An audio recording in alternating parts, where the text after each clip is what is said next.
अब यहाँ देखेंगे हम कि अनुवाद क्या है। ये तो देख लिया, उसका महत्व भी देख लिया, उसका उपयोग भी देख लिया, उसका प्रशिक्षण भी देख लिया। अब हम यहाँ बात करते हैं कि अनुवाद कितने प्रकार का हो सकता है।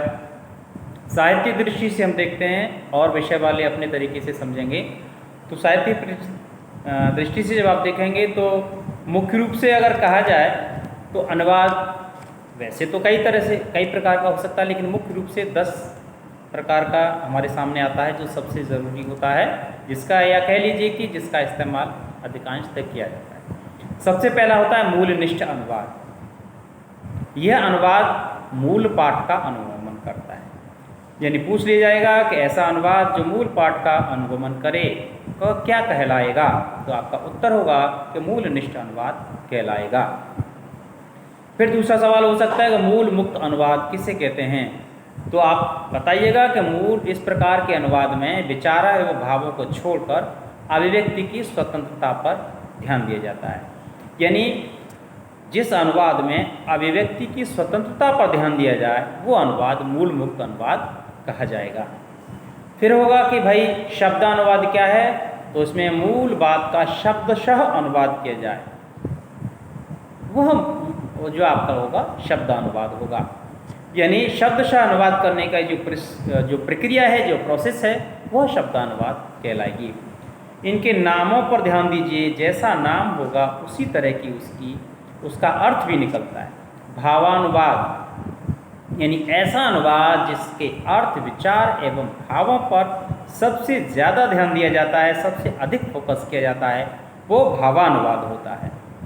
आपसे पूछ लेगा भावानुवाद क्या है, भावानुवाद में किस बात पर विशेष जोर दिया जाता है, ये सारी चीज़ें आपको पता होना चाहिए। एक है छायानुवाद। यह अनुवाद मूल पाठ के विचार एवं भावों की छाया मात्र पर चलता है। तो ये भी पूछ लिया जाएगा कि भाई ऐसा अनुवाद जो मूल पाठ की केवल छाया मात्र पर चलता है उसको किस प्रकार का अनुवाद कहेंगे, तो आपका उत्तर होना चाहिए उसको छाया अनुवाद कहेंगे। सारानुवाद किसे कहेंगे, यानी बड़े लंबे लंबे भाषण, अभिभाषण, मूल पाठ, इन सबको संक्षेप में जब आप अनुवाद करते हैं तो यह जो अनुवाद है वो सारानुवाद कहा जाएगा। तो आपको परिभाषा भी समझनी है और उसका अर्थ भी समझना है। आगे है एक व्याख्या अनुवाद, जैसा कि इसके नाम से स्पष्ट है, यानी एक भाषा में कही हुई बात को विस्तार से जब आप बताते हैं वो व्याख्या अनुवाद में चली जाएगी। तो व्याख्या अनुवाद किसे कहते हैं, इस सवाल का जवाब आपको आसानी से मिल जाएगा। आदर्शानुवाद क्या होता है, मूल पाठ के भाव और विचारों के अनुसार जो अनुवाद किया जाता है वो आदर्श अनुवाद। इस पर आपको ध्यान देना है सबसे अधिक। आदर्श यानी आइडियल ट्रांसलेशन, यानी आदर्श अनुवाद उसे कहेंगे जब मूल पाठ के भाव और विचार के हिसाब से आपको अनुवाद करना है।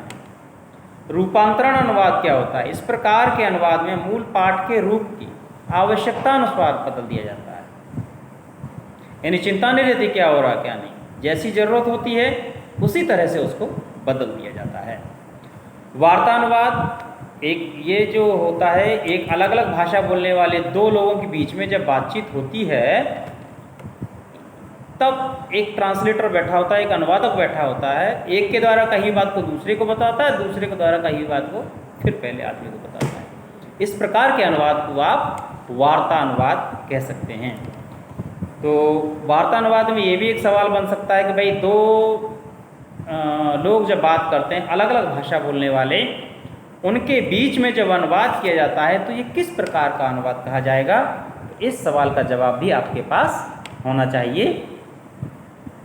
तो आपकी समझ में आ गया होगा मैंने कितनी आसान तरीके से। बने रहिए हमारे YouTube चैनल पर, बराबर आपको निरंतर वीडियो मिलते रहेंगे, तब तक जुड़े रहिए और दोस्तों को बताते रहिए, सुनते रहिए। फिर मिलते हैं, धन्यवाद।